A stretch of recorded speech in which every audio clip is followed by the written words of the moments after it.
Hey everybody, Tony UV here, live from Black Hat 2025. Another Dirty South Security episode. We are here recording live with Andrew Wilson. Andrew, how you doing today? I'm doing great. Thank you for having me. Excited to be back in Vegas for another year Hacker Summer Camp and catching up with my friends, learn a lot more about latest greatest that's going on with security stuff. Absolutely, absolutely. Andrew is an avid researcher. He's working on his PhD right now on a lot of different things. So Andrew, why don't you explain a little bit about your background with respect? I know you've been in the industry for quite some time. You've been head of professional services at one of the most respected offensive security places, Bishop Fox. And I know that you've done a lot of work related to offensive security. You're coupling that with a lot of your work with big data models and also AI. So tell us a little bit about your background just for the viewers out there.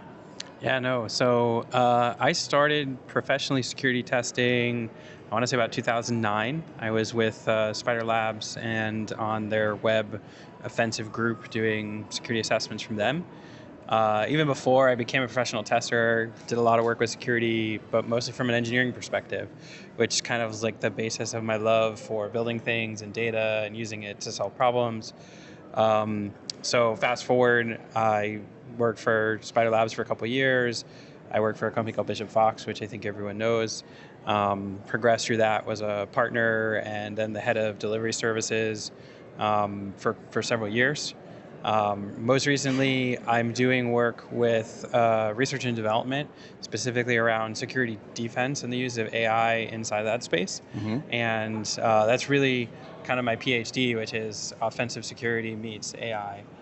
So technically the PhD is in computational intelligence or AI, but it's AI with a focus on offensive security, really offensive web security. Well, Andrew, I had a chance to catch up with you back in Guadalajara.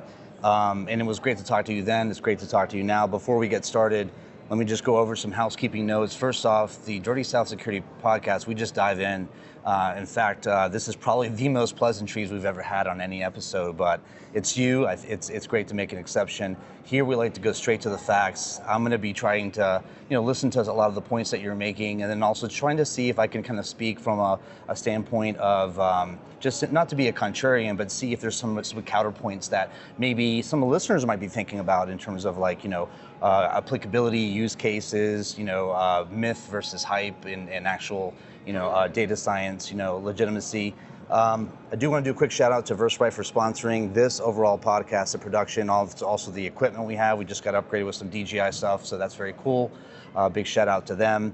But let's go ahead and get started. We have a full sitting today. We don't have any mezcal like we did in Guadalajara. We do not have any mezcal. So we'll try to, we'll try to think about the mezcal to happen afterwards later on this week, hopefully. But topic number one. All right, let's talk about AI-powered vulnerability discovery. Revolution or evolution? So just in the scheme of vuln management, I mean, talk about, obviously there's tons of data. Think about enterprise Fortune 50, they have tons of vuln data that they have, at their disposal to put into an LLM. What are the realistic possibilities for doing some level of effective vuln discovery, right? If you go from scanning to triaging, putting that into a large language model. What are your thoughts on reality versus hype? Yeah, I think you don't have to look around too far to see that it's not hype, right? There's people who are doing it today, and they're doing it with a high degree of effectiveness, right? Obviously the big company, and I think a lot of people here are talking about Expo and the work that they're doing. But there's even not in the fully autonomous space, there's a lot of people who are putting out research using AI as ways to address and identify and find things at sort of larger scale, or in things that they maybe don't necessarily know really well, but AI is actually really good at helping bridge the gap on it. So I don't think it's hype. I think there definitely is hype around like, oh, it's going to take all our jobs, and oh, it's like going to take over the world in a couple days. But I think there's enough evidence to show that this is something that's going to actually be really useful to the industry. I think it's going to be very useful for people who are doing offensive testing. I see nothing but upside at this point. Okay. Now let's qualify vulnerability information. I mean, we're talking about, static analysis from code reviews. We're talking about network vuln scans. We're talking about dynamic application security scan results, and also, software composition. You're still going to hold true that sort of like melange of different types of data are still, able to be accentuated with, putting it into, a large language model set, altogether separately. What are the realistic,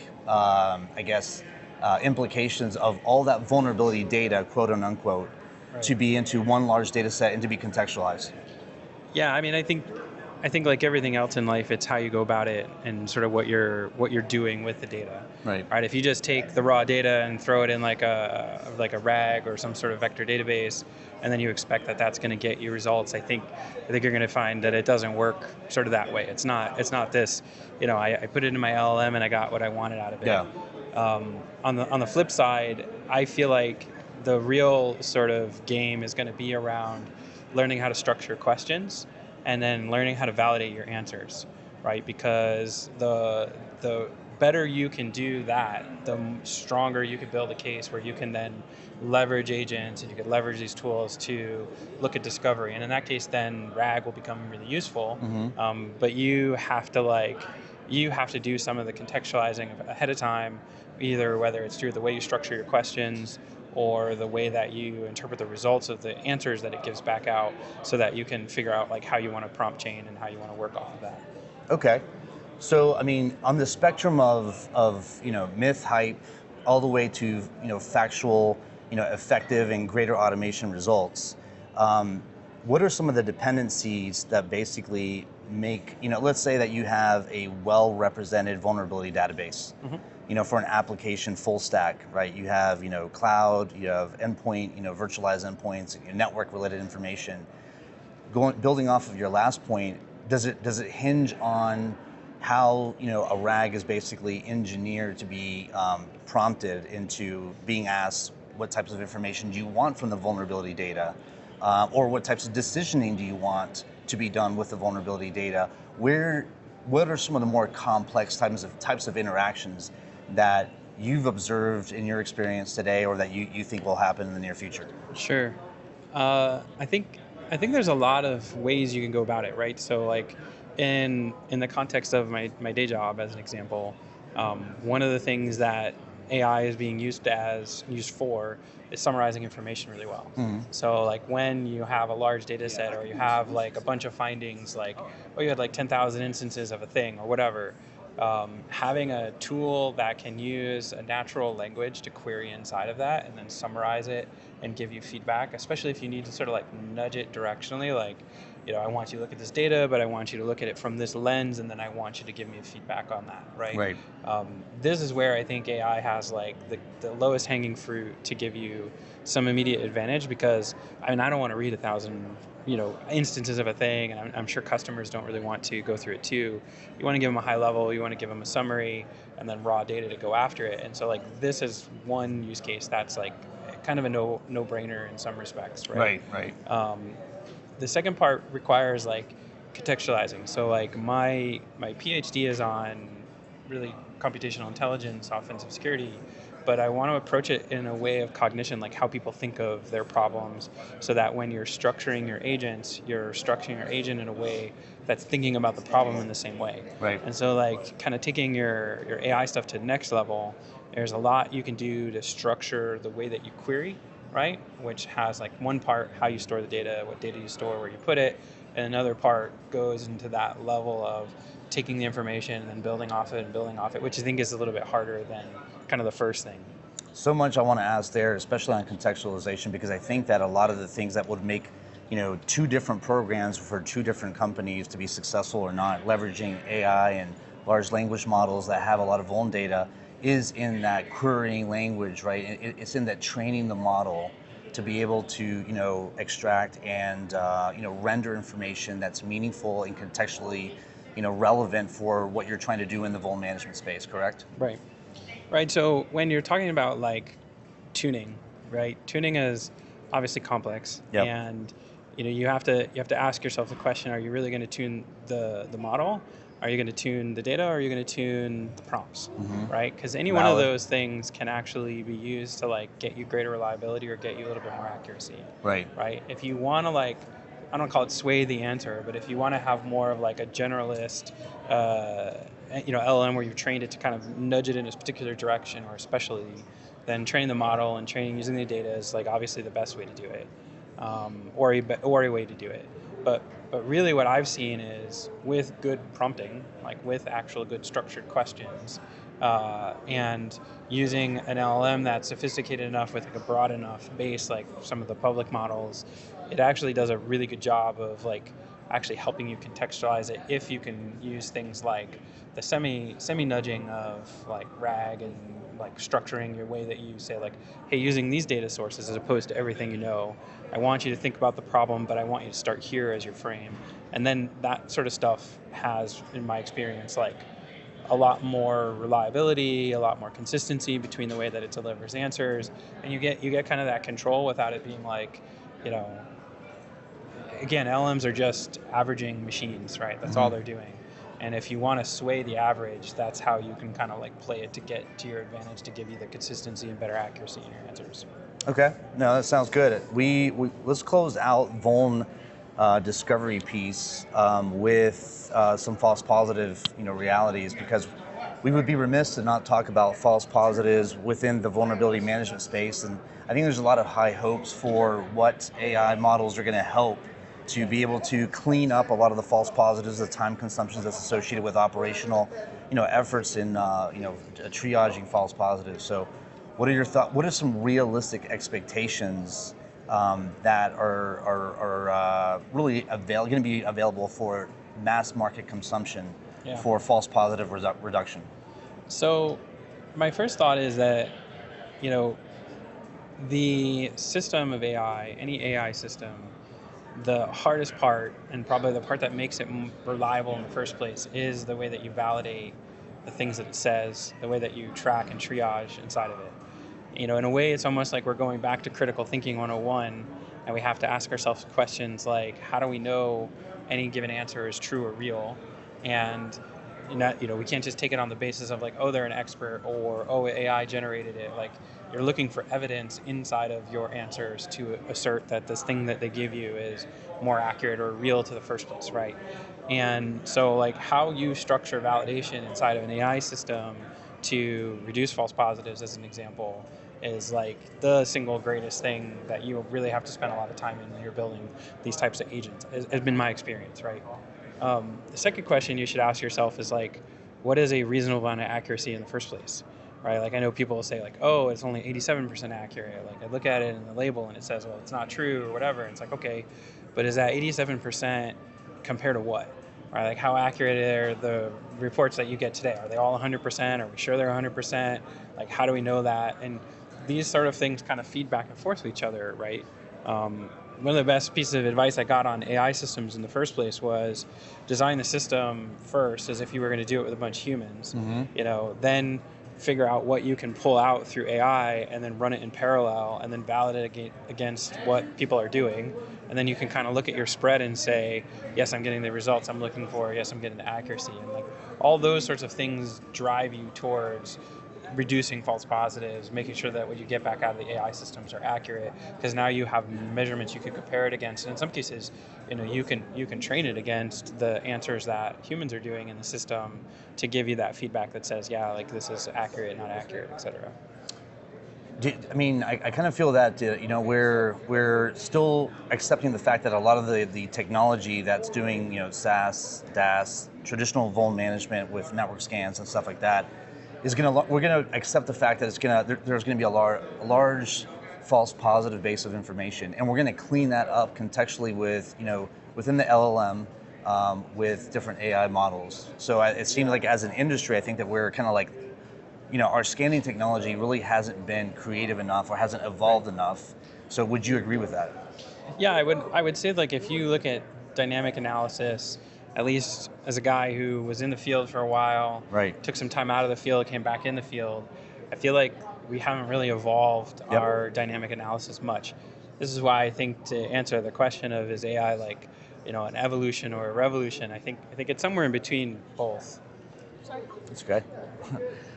I think it's somewhere between both, right? Like, in one way, it is an evolution away from DAST because there's a lot of things that DAST does really well, but it's a revolution because it can give you a greater flexibility without sort of being like if you use regular expressions, you either get it so like broad that you get a lot of false positives, right? And then find more, or you make it so narrow that when you're looking for things, yes, you have a higher degree of confidence in what you found, but you may have missed a whole bunch of stuff that it probably could have caught.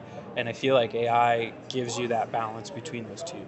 Let's go into topic 2. I think we're at a really good junction to talk about adversarial testing, right? And actually building off of false positives conversation, do you feel that there's any truth on the following statement, that exploitation, like proving exploitation of vulnerabilities, is a way to kind of show true positive? I mean, it might seem like a pretty obvious statement, but I've actually ran into people that actually disagree and say that just because you exploit a vulnerability, there's a lot of things like, okay, what were the conditions that you exploited the vulnerability in? So, what are your thoughts on that as we go and talk about exploit development automation?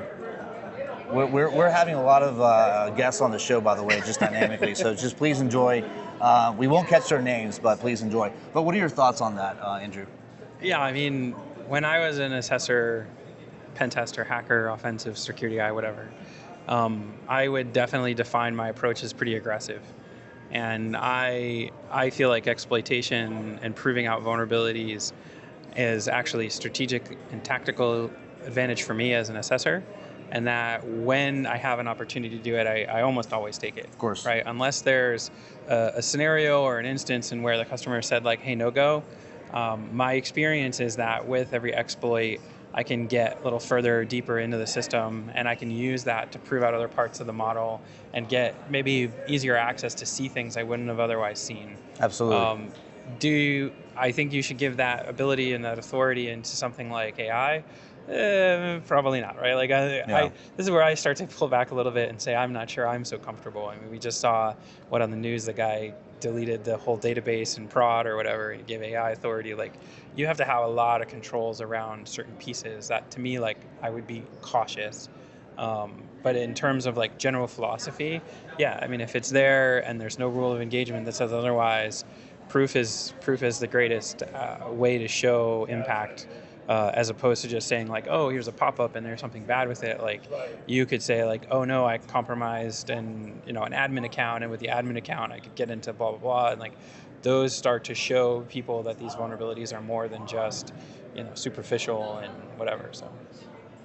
Well, let's go with some rapid fire talks related to taking vulnerable information and kind of trying to see if exploit development automation is actually possible. So let's talk about chain building. With AI, do you think that it's realistic for either homegrown adaptations to be able to build some level of RAGs where they are doing some chaining different vulnerabilities together to kind of show a kill chain for a specific type of exploit testing effort? What are the complexities in that? Do you still think that we're far away, or are we here today already? No, I mean, I think we're already here today. Again, I mean, we see what Expo's putting out on the news with some of their public prompt chains, and you can see that it has the ability to connect ideas together. For me, it's like going back to computer science and cognitive science or whatever.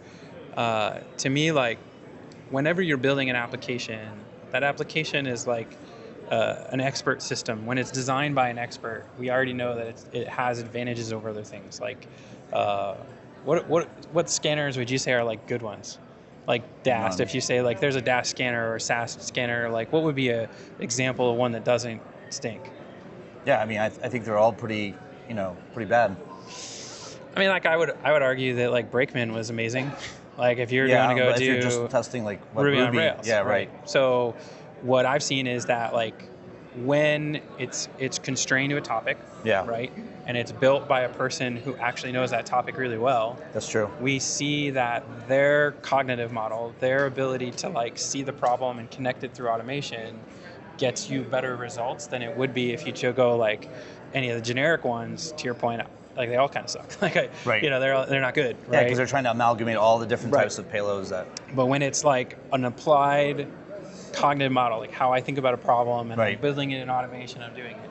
Well, AI is no different than that, right? Yeah. In my mind, it's actually, I think, a tool that facilitates doing it easier Yeah. than it would if you were trying to like custom build or write it all yourself. And so like, yeah, absolutely. I think like, I mean, I run mostly local LLMs in my house, and I try to like keep it all, local. So now I can use all the data and I don't have to worry about like privacy and sending stuff into people's cloud and being too worried about it. And I think like with those types of things, I'm already seeing people use creative stuff for like chain automation to help them find stuff for like bug bounty or find stuff for testing. Absolutely. Let's talk about environmental adaptation when it comes to exploit testing. I mean, I think that's one of the kind of the higher hurdles for AI to be able to operate successfully in. But I think we keep going back to talking about Expo. I've seen both high praises and also criticisms about just the grade or quality of some of the vulnerabilities being found. In general, environmental adaptation is hard for even some humans. I think that we both know that the majority of manual exploitation testers that are out there are if you just look at worldwide, I mean I would say they're okay. Yeah. And that's putting it nicely. But environmental adaptation for a data model, and then for it to be able to be engineered with cognition to know what to do next under certain different types of scenarios by understanding the stack, understanding the environment, maybe authorization flows, authentication, and other types of attack vectors to type of leverage. That's difficult, or would you disagree with that? No, it is difficult, and this is where it's like the genius is in the prompting, not necessarily in the system, right? So like, I'm doing a workshop at the AppSec Village on Saturday, so healthy pitch for that if you're here for 3 something, I think, I don't know. And we're going to talk about reverse engineering web applications. And I've given this talk a bunch of times before. This is the first time we've done it as a workshop, and one of the big changes we made is we started showing like how AI can help you with that to adapt to new environments, right? Like I know what kind of questions I'm trying to get at, but I don't necessarily, I mean, I don't know everything. I don't know every version of Drupal or every version of WordPress or whatever. Right. But an LLM that's been very broadly trained on a whole bunch of systems or has the ability to go out and pull in a lot of information for you, it can actually give you really good insight into scenarios that maybe you're not already an expert in, right? And so like we have a case where we're talking about decomposing like a React file, and you can actually use it to take like obfuscated code and say like, hey, I know what I'm looking for. I know these dangerous functions. What are the primary ones? And then we work it through the logic, if that makes sense. Yeah. But I don't necessarily have to know everything about it to do it. The AI can actually help me bridge that gap. Let's skip over to another topic within the offensive mindset, is the defensive evasion techniques. So, is the in your experience, what you've seen and studied, is evasion techniques simply relying on historical data sets where evasion techniques have worked under different scenarios? And if yes, how is that providing an effective data model to leverage on highly adaptive and evolving technology stacks? Right. So where are we today with defensive evasion, in your opinion, when it comes to AI models, trying to react to the latest, detection and response, and types of like sandboxing types of technologies that we're trying to do logically within an environment? Yeah, so I saw like a Twitter thing yesterday. Don't hold me to like where I saw it. I know I saw it and I thought it was funny. A guy posted like a Gen AI packer that he created that could pack like any file, and it evaded everything on the market, right? Yeah. And it was just something he created, and he was using AI to do it. It's an interesting game because, again, it's one of those places where it's very cat and mouse, right? I think that people who are doing evasion at the top level, like bad guys or professionals or red teamers that are like at the top end, I think they're so far ahead of what most detection does that getting around it and not being detected is almost like it's like the bar of entry. It's not even critical mass, right? Right. And I remember like I was talking to a friend of mine who does a lot more work in that space than I did, and he was like, "Oh yeah, I put it in Go because at the time nobody had any signatures to look for anything, and it was always mutating every time you would recompile it, and so like you basically every time you did it, it would evade." And he's like, "Great." And he goes, but if I signed it, I could get a signed cert and I could do whatever. I would evade everything and nobody would be able to stop me. And I was like, well, why wouldn't you do that? And he said, what's the point? They still can't catch the other one. Right. So I'm going to keep this one in my back pocket and this one in my back pocket and this one in my back pocket. And so like, in a way, like it's how I feel about evasion and defense and some of the things that you see in it. The only way I've ever seen like really effective is less signature oriented and more like monitoring of the system internals and looking at state changes or looking at stuff in memory in terms of like Heuristical processes. analysis. Like that's been a better catch for what I've seen in the in functional than signatures. I've always found it to be like it's really good for something that's emerging and more like it's already happened and we know, and now we want to stop the bleeding. Yeah. But in terms of like, can it detect everything that's new all the time?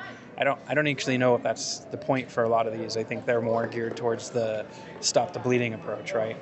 So that's interesting. I want to kind of stay on that point for a second. So, I mean, do you think? I mean, I think that the data models have the ability to, look at functional operations within an environment. Call flows, data flows, and be able to understand what's normal, right? Especially if you're looking at a pristine functional environment.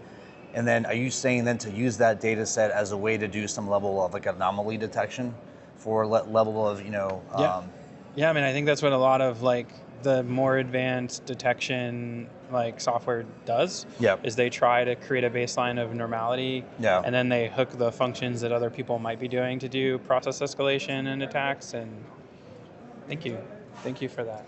Gracias por su llamada. They like looked and then like went on purpose. Yeah, no, I don't know. That's okay. Well, anyways, to your question, no, I think a lot of the low-level pieces is they watch a lot of the function calls at the base operating system to see as data moves between the system, knowing that it's almost like a choke point, right? Yeah.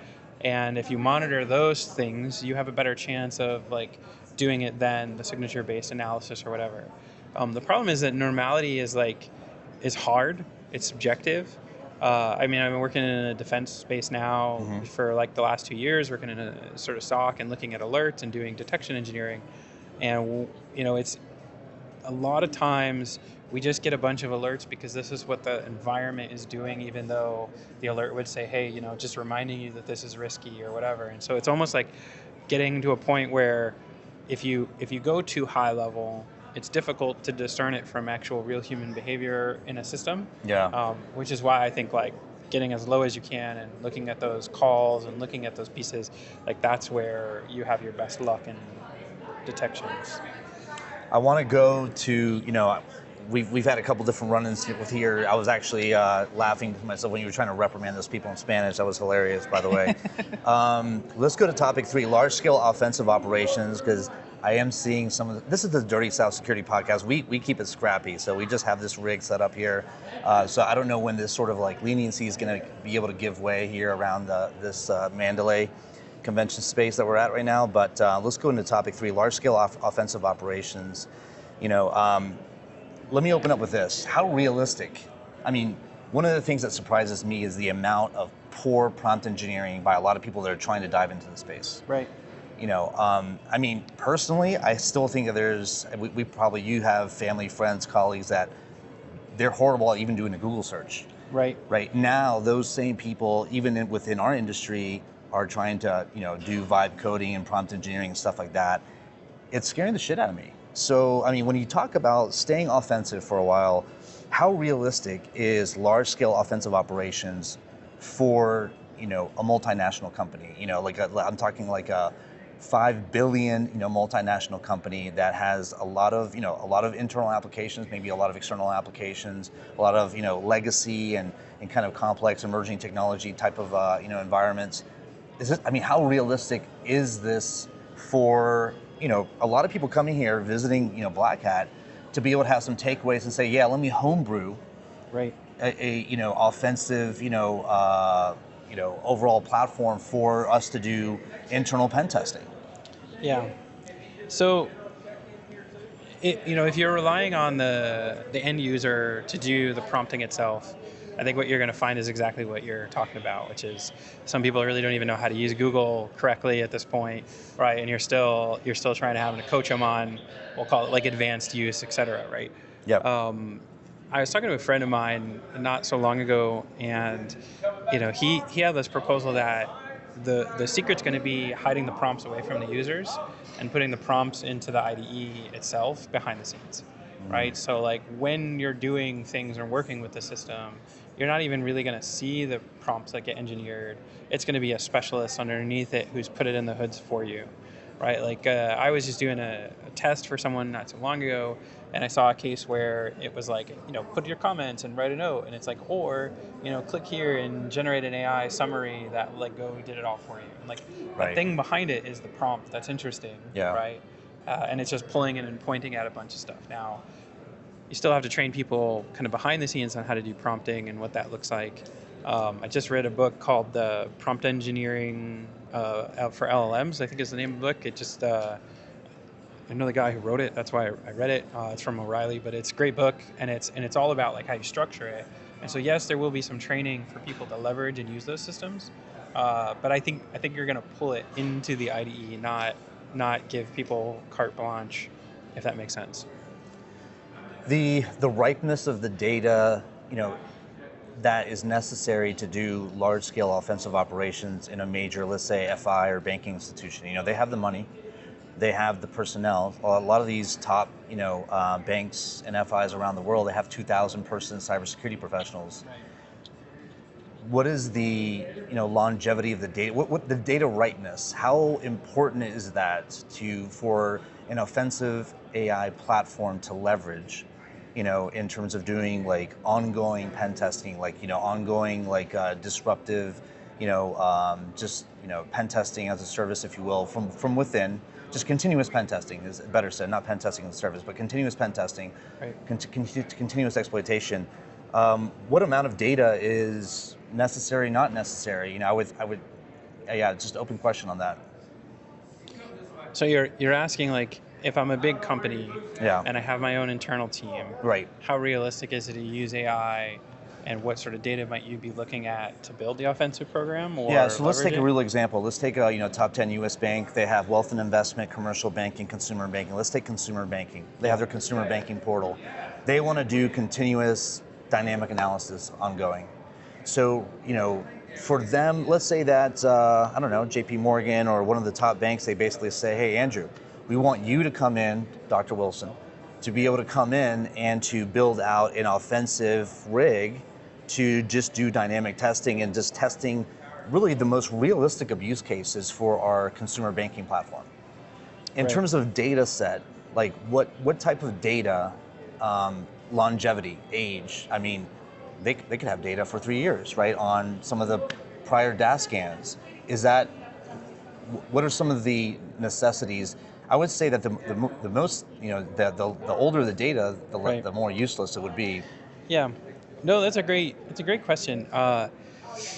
I don't know how much use there would be in looking backwards at previous like data sets of like reports or pen test reports, Right. unless you're doing something like generating like potentially remediation associated to it, like remediation, revalidation type of stuff, right? Right. And I could see a very real use case where I'm looking at old reports and I'm saying like, how did these get done? Can I generate tests to go see if they were done, right? And maybe even automating some of that remediation review associated to it. Right. But in a real sense, if you're talking like using that data to train an agent to go after other targets internal to the bank, I probably wouldn't even use much of that data at all, right?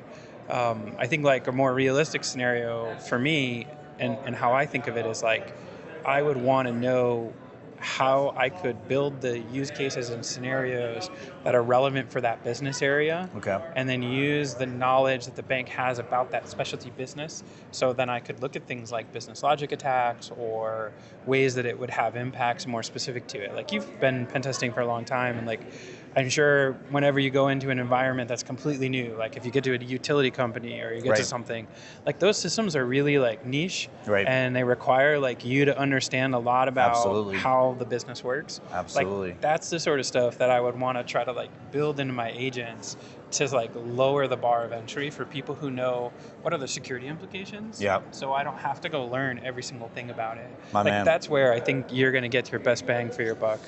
You know, I always love talking to you because it's like you restore my belief in humanity and cybersecurity, especially in AppSec or pen testing, because you know that there's a lot of people out there that are just going to grab like 2 years worth of DAST, feed it into a data model, and say, hey, do what's been done in terms of these requests, right, to this Right. API, and try to see if you can get 200 OKs on some fuzzing parameters, right? Right. And they're going to be like, hey, we're doing it. But when you basically say the things, and for all the listeners out there, Andrew put down definitely some golden nuggets of just understanding functional use. Right. And it bears reminding all the time, especially in adversarial intensity, to be able to walk the application, understanding function, so that then you can carve out dysfunctional use cases, right? And that's what you're speaking about. So definitely, happiness in the heart there to hear that. But let's go into some dark side stuff. Let's go into topic number 4, the AI arms race, offensive AI versus defensive AI. I'm going to start with we're big in putting out a geopolitical risk report every year called Envisions. Okay. And we like to look at this way life is with all the political, economic, social related issues that are divisive across the globe. It's a really interesting time for geopolitics. Yeah. And a lot of places, are there's technology powerhouses like Microsoft, like Amazon, like Oracle, et cetera, Intel, that they're investing billions of dollars, and to be able to offer services and platforms. How accessible, right, in this arms race? If you think about developing nations in Latin America, Right. okay, how accessible, how much parity is there really for offensive and defensive AI platform solutions to be accessible to Guatemala versus, I don't know, Luxembourg? Right. So I guess my first opinion, it'll be not the most politically nice one, I guess, is that my experience in LATAM so far is that their overall security posture is like 10 years behind everybody else in the United States, at least a decade. Yeah. And they're still running like, raw old school Apache servers for like government stuff. And I mean, it's all over the place. And it's like a hodgepodge of, they use technology to solve a problem and they invested in it, but that it doesn't feel like it's modernized and it's maintained and it's whatever. And so like, I do suspect that for countries that are kind of like set up in that direction, I don't imagine they're going to do much with AI or leverage it in a way that sort of immediately provides a benefit for them. Right. I think price is going to be prohibitive, at least for now, right? Yeah. It's sort of like when people are first starting with this sort of stuff, you find yourself in a spot where like the price becomes a big barrier, and then eventually it'll go down and it'll go down and it'll go down. It's like the CPU race, or I got my big iron machines to do my big servers or whatever, right? Like it becomes price prohibitive, and in that way, I think like some of the smaller countries are going to have an issue implementing it from a defense perspective, even if they were like, hey, let's renovate, let's move towards it. I mean, you've got to look at it from the position of LATAM, which is, so many systems are just relying on like raw human interaction, that like they don't see a lot of value for cybersecurity because there's not a lot of like big web presence for things. Like I can't go to half of the restaurants and order online. I could go to like Didi, or I could go to like Rappi or some of these guys and I could order from them, and so there's people who might adopt pieces of it, but for the average like business, I see it cost prohibitive, and I see them not seeing the real need for it right away, from that perspective. Let me plant something in your brain to see if this scares you. So AI versus AI models, offense, defense, and what about the threat actor of an AI agent that's in collusion with a defensive agent? Yeah. Yeah.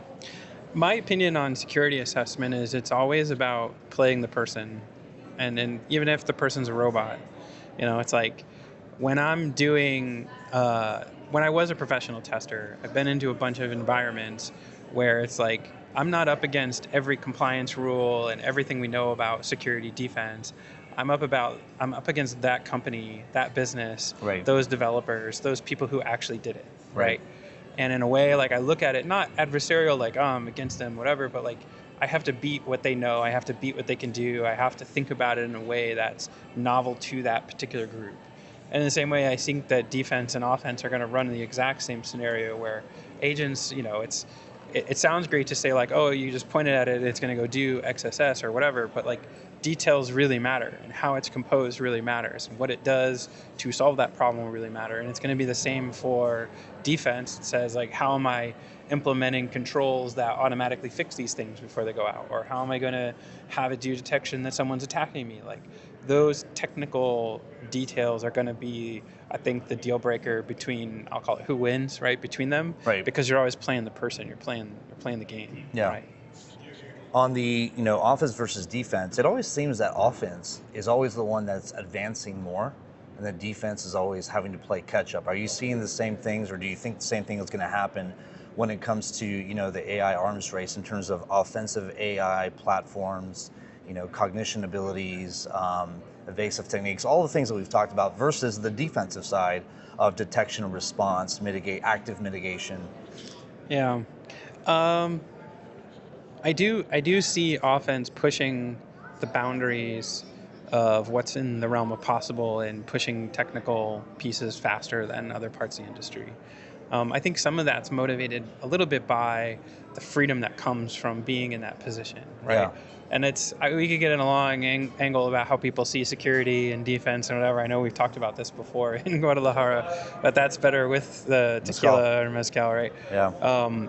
But I guess what I would say is like, you have to think about inertia, right? I always tell people, like, I call it business inertia. The bigger the business, the harder it is to make it move, Absolutely. And so it's like, if I'm a small group of 20 pen testers, what's my inertia to push on new technologies and try new things out and see what it's going to do for me to help me get to solve a problem or help automate or help make me more fast, like reliable? Like that's like a conversation with like two people, and then we're going to go play with it. Right. But if you're at a big security company and you want to go build a big defense thing and you want to go layer it out and you want to think about all the pieces, like that tends to have a little bit more, I'll call it weightiness to it, and a little bit more like research and time. And it's not necessarily a bad thing, but it's like when you're talking about an individual versus a business, of course the individual is going to move faster.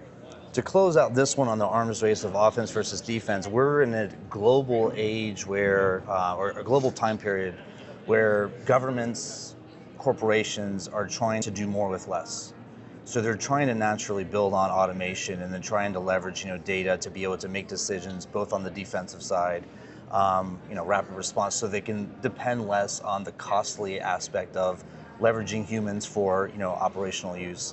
Yeah. So what do you say to that? I mean, this goes back to the, early on you touched upon like, okay, AI actually replacing, human-based pen testers, which I think we both agree that that's not going to happen anytime soon, just because of the quality of those that are truly doing manual exploitation, which is really a creative art. But as we look ahead, as you see the theme, we see it on the economic news, right?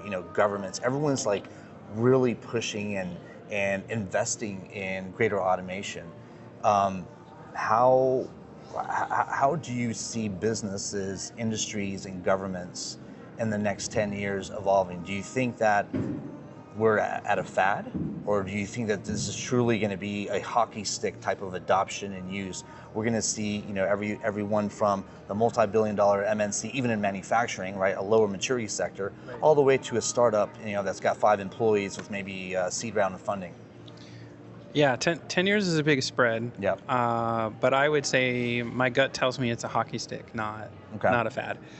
There was a great conversation I saw about, like, do I really think that AI is going to replace all software engineers within a period of like, let's say 5 years? And the answer is probably not, like no.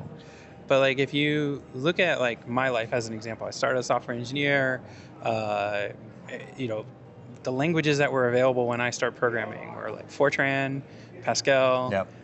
COBOL, C++, See, C, right. and that was it. Basic had just come out, right? And so like you're you're talking about like this very machine-oriented thing that requires you to think and understand how machines work, No, right? MATLAB? No, I know MATLAB. I did not do MATLAB. And then like as time has progressed, we got languages like Python and .NET and Java, and we Right. started moving this abstraction layer up.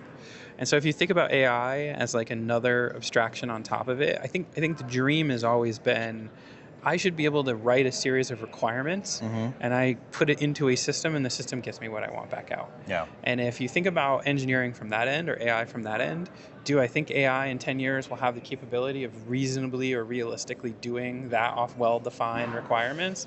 Yeah, I think it will. I mean, I really truly think it will. You know, I got to say, Andrew, I really admire your, I guess, hope for the future because, you know, first of all, I respect you because you're you know, an academician, you're a practitioner, so you're the two in one, right? You're studying this, you're researching this, and you've been behind the wheel.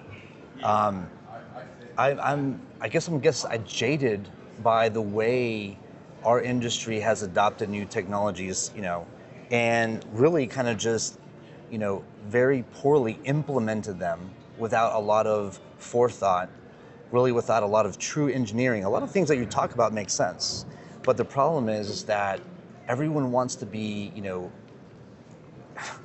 everyone wants to be able to go ahead and get this implemented as soon as possible in terms of automation and, you know, large language models and, you know, different, you know, agents that can, you know, be operationalized and things like that. So we're going to segue into our last topic, which is basically reality check on implementation. And I want to still stay on that point that I just talked about. It's kind of a depressing point, I'll admit. But, you know, I talk a lot about threat modeling. I And love threat modeling. one of the things, my case in point is the amount of threat models that are out there that are just horrible, and they're just quick and dirty. Let's just do a quick and dirty threat model on a mnemonic that was invented in the 1990s. And I was talking to somebody that happens to be in the food distribution logistics business, multinational billion company, and they're like, yeah, we do STRI, we do threat modeling and stuff like that. And I was like, okay, show me a spoofing like abuse case in AI. Like show me like this is a problem for show me like an actual like abuse case. Show me where there's someone's trying to abuse a caller, or maybe there's like something within an AI application or architecture where this is a problem thus far. There's other problems that we have in more realistic threat models, but I digress with the threat modeling stuff because I don't want to, we don't have any alcohol. My point is that, what's the realistic, implementations for companies, as we go forward in having to do the following, ongoing assessments, integration into different tools that are going to enrich the data model, training, budget. I mean, we could talk about budget for another hour. Yeah. So give me a reality check. And I know you're a very hopeful, type of silver lining type of person, it seems. Definitely not me. But give me an implementation reality check on this topic. I think to your point, there's a lot of pressure to put AI on something like you're just going to sprinkle it and it's going to make everything better. Pixie right? dust, right? And I think there are some opportunities where you could see AI speed up or accelerate or make certain things easier. The problem is, like, the question you have to ask is, are those the real valuable things that you should be putting AI on, right? As an example. We had a problem in a company where we talked about reporting as an example. And one of the things we sped up was like, how do you basically put the soda in the can, And on one level, like, that's great. And of course you should be trying to do it. But like, if you're actually trying to make the soda taste better, they're not related to the same function. That was the joke my boss would say, right? Right. And so like just because I could like generate a bunch of templates to put out a report really fast, it doesn't mean I can put out a good report. Right. You know, and it's the same with AI and adoption, that you really do have to think about like what's the value creation that you can use inside of it. I think most people are just going to go the low-hanging fruit first. I think they're going to sprinkle it on, they're going to turn it on, and with that, they're going to introduce a lot of risk, right? Because like I've already seen scenarios where AI is like in a spot where it can query behind the scenes and it can do things off of, you know, information that it wasn't supposed to have access to, all through just prompt injections because they just sprinkled it in and they weren't thinking about what they were doing, whether it's user controlled or whatever. And so like, do I think it's going to introduce a whole new world of problems? I don't know, my 20 years of doing testing and working in security at this point, more or less, it's like, yeah, of course they're going to do that. Like, of course it's going to create more problems. And of course it's going to be something that, you know, we're going to continue to push people back to best practices on. I think that's a given. I just see so many things that are flawed that, you know, we're in 2025. I just shudder to think of like, you know, a Gartner Magic Quadrant on AI, you know, defensive, offensive, when a lot of the analysts don't understand, you know, the architecture that's behind, you know, that's needed, you know, for really sustainable and scalable AI models. And it's frightening, but there's a lot of individuals that are, you know, leading security programs, and they Right. buy so much into, you know, that ongoing, you know, hype and still within, you know, 2025. So as much as things change, you know, a lot of things haven't changed in our industry. Right. And so that for that reason, you know, I'm a little bit more of a Debbie Downer.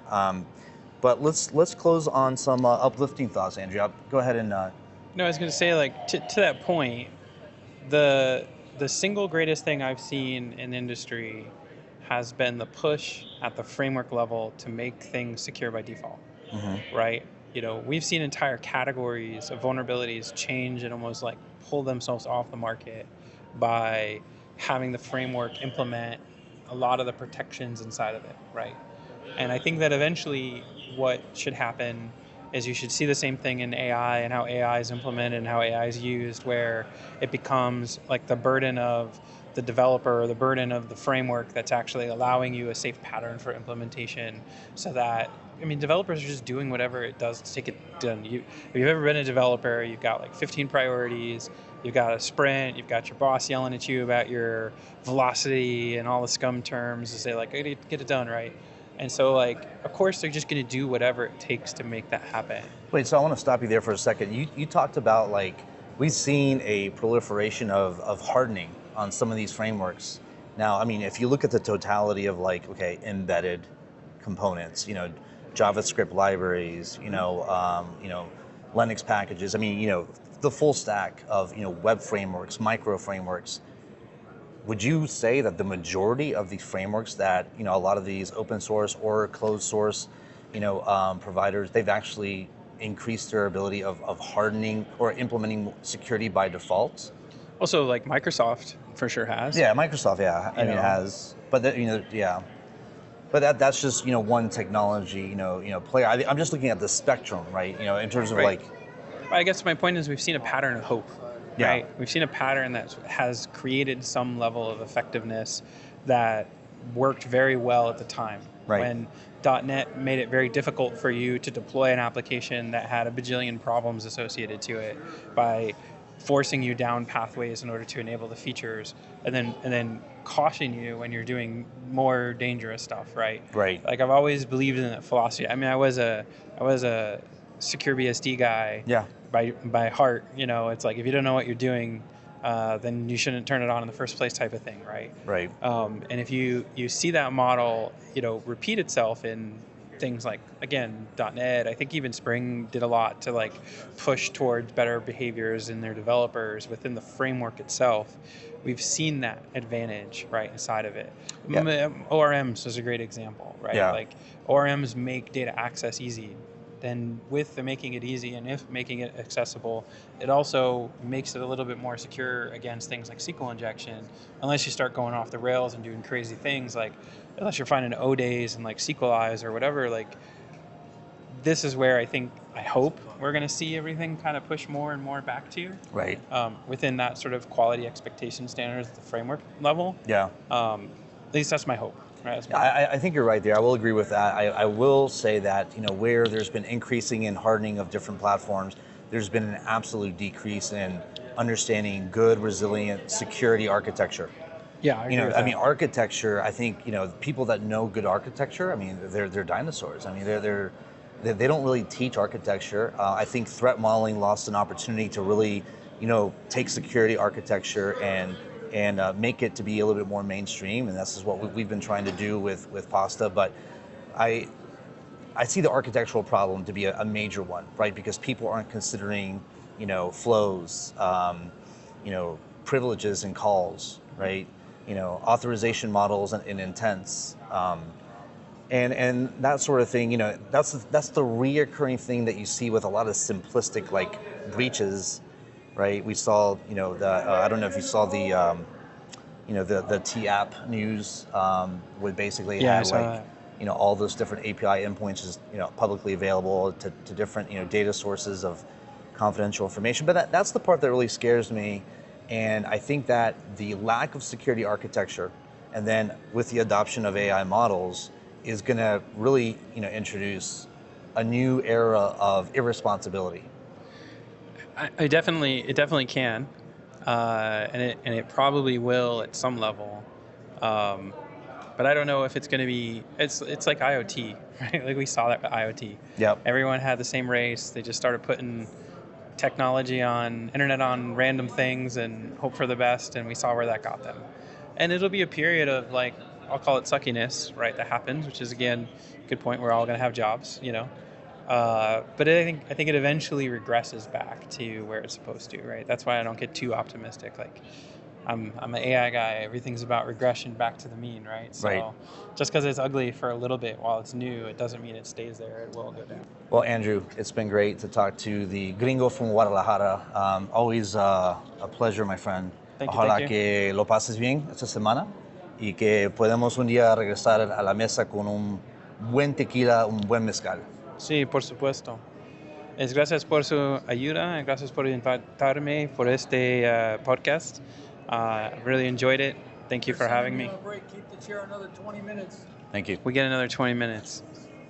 20 minutes to say goodbye. 20 minutes to say goodbye. It's going to be a really long goodbye. Yeah, no.